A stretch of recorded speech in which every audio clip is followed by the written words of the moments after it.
Okay, sometimes get asked, oftentimes, in fact, why would we use a mass move? Of course, I want you to understand what it's doing, but there's occasions why you could, and I wanted to start with this program before I've got a mass move in here, but we're not doing anything with it yet. But I'm going to explain what's happening thus far, and then we'll talk about how we can use this to our advantage. So if you look down here at my paint drawing, and I realize this is a very crude drawing, and hopefully I don't have my addresses. It's hard to type these little numbers in and not make a mistake.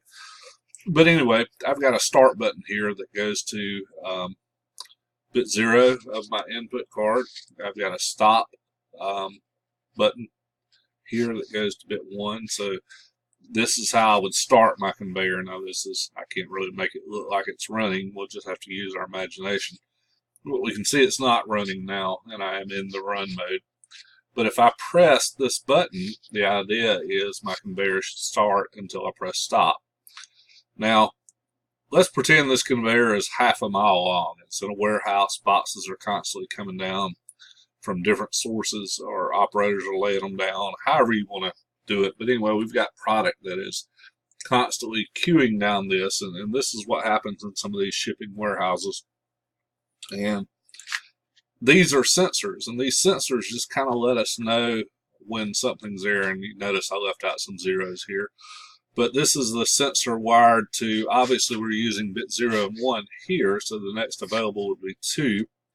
So we've got a sensor here that's wired to bit 2, a sensor here that's wired to bit 3, 4, 5. Notice 6 and 8 are not used, but 7 and 9 are. 6 and 8 could possibly be being used somewhere else, or maybe they're not being used at all, just like 0 and 1 are being used over here. Maybe 6 or 8 or some other buttons somewhere else, maybe a clear button or something. Anyway, we didn't include them in this program. But anyway, we have these sensors. We have these 1, 2, 3, 4, 5, 6, 7, 8, 9, 10, 11, 12 different sensors that let us know when something is passing by or running across.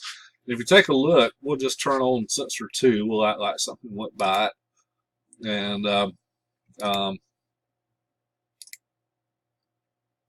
my conveyor isn't running.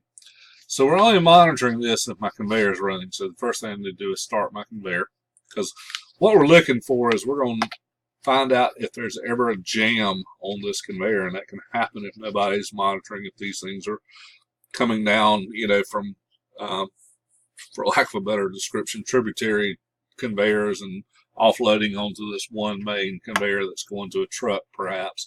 So there would be offshoot conveyors that would be feeding this one main one here. So we know stuff is going to pass by these sensors, and these sensors are going to come on and off, on their own. So I'm going to start my conveyor, and see, I can start my conveyor. My conveyor motor's on, so this red belt that you see here would be running. So as product went down and went across these sensors, they would come on. So if you look, I can manipulate different ones of these switches. And it has to be one. Notice when I manipulate switch 8, which is not connected, nothing happens within my masked move. I'm not moving anything to my destination there, because I'm ignoring that bit. Now, how do you know I'm ignoring that bit? I'll go show you in a minute. But you can see as I manipulate these things, we're seeing the mask move something from these sensors that are wired here, and I'm only looking at my sensors. I'm not looking at these two switches. I'm not looking at whatever is wired to 6 and 8. I'm only looking at 2, 3, 4, 5, 7, 9, 10, 11, 12, 13, 14, 15, ignoring everything else. And that's the beauty of the mass move. I can choose to look at just whatever I want to. So how do you know I'm doing that? Well, I'm going to go in here to my table, and notice my mask says don't allow anything from 0, which is over here. Don't allow anything from 1, which is over here. Don't allow anything for 6, which is not amongst these. Don't allow anything from 8, which is not amongst these.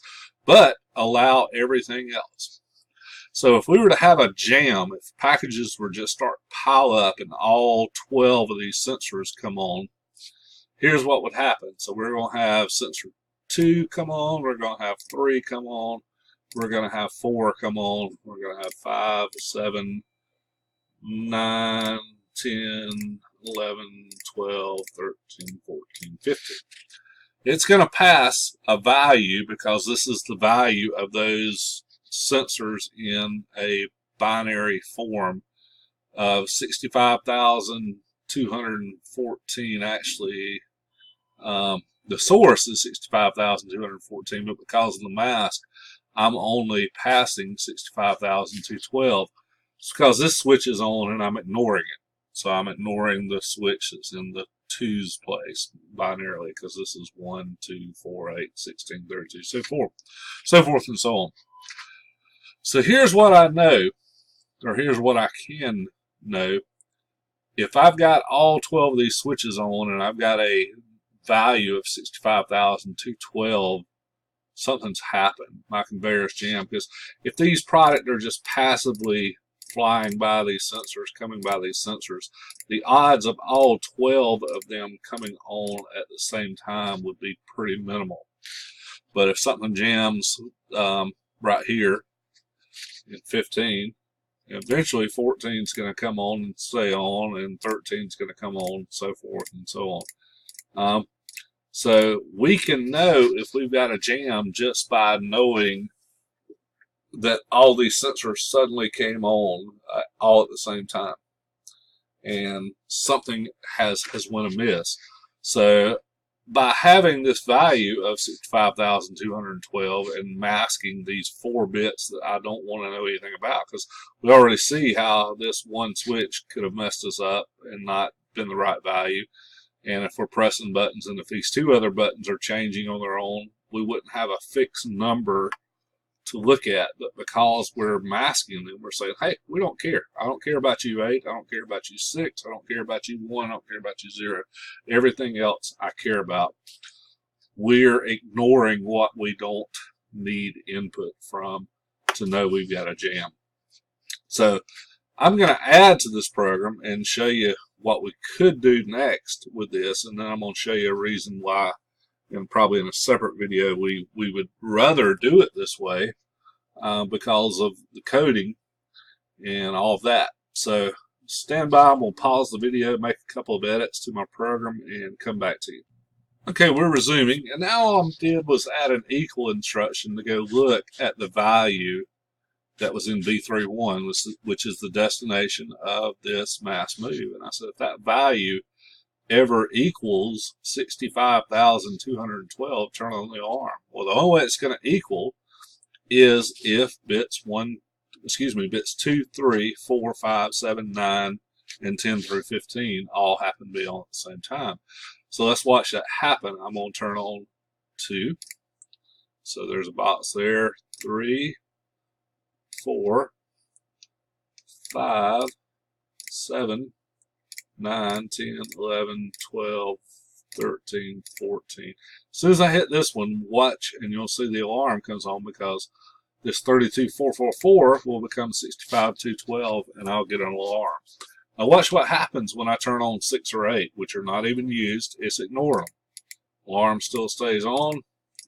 Nothing happens. So by using a masked move, I am choosing to ignore bits that I don't care beans about, and I don't want them affecting what I do care about. So by putting a 0 there and saying, hey, don't worry about what's here, I don't care, move on, I can do it. Now obviously there would be more to this program than what we have right here, but this is just kind of a simplest explanation I can think of where a masked move could come in handy, and why it's only passing certain bits, and why we would only want to pass certain bits. Now I'm going to show you why. I know this looks fairly complicated, but I'm going to show you why this actually works out fairly good if we use it in comparison to what we would have to do otherwise to make this alarm come on.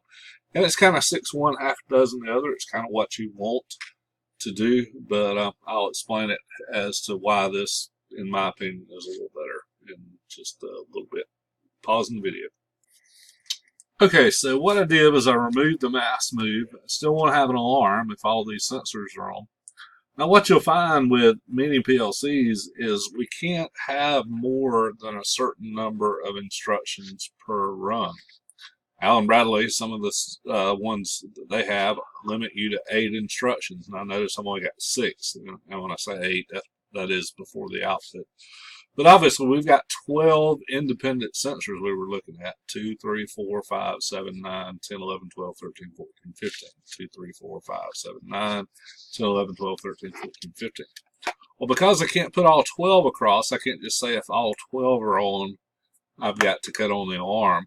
So what I have to do is I have to make 2 other runs. One that says if these 6 are on, turn on storage bit located at B32, colon 0. If these 6 are on, turn on a storage bit located in B32, colon 1. And then if both of those are on at the same time, turn on my alarm. Now I'm accomplishing the same thing, but I've got a couple extra rungs in here that I don't have to have if I use the masked move command. So it's cleaner, in my opinion. People that used to code like this and got used to it, they would probably argue that, hey, I know what I'm doing with this, and they're right. And as with anything else, coding is always in the eye of the beholder anyway. So if you take a look right here, it works the same way. If I manipulate even 1 bit, my alarm goes off. I'm not looking at 6 and 8. It doesn't bother it. So it only matters when the proper bits are on, when I'm wanting to do it. Doesn't matter about the state of these I'm not looking at, but just a lot more wordy, in my opinion. Everybody has a right to theirs, but that's why mask move can be utilized and is utilized. And there's other reasons. This is not the sole reason you would use a mask move, but this is one good example that I could think of, and I had a couple of people kind of asking me about that, and I think this hopefully gives a reasonable explanation. And again, we would add more coding to this particular exercise. This was just enough to give you why the masked move, what we would have to do if we didn't have the masked move, and why we would be moving this value between places to monitor it, simply because it's an easy way to look at a bunch of inputs. And again, there's other reasons, but in this case, that's what we were doing. So there's a reason for a mask move. Hope that clears up for some of you why we would do it. I think you may have understood what it's doing, but the question often comes up with, what will we use this for? Well, as I said, there's a number of things, but this is one easier example I think I can give you that would hopefully make sense to you.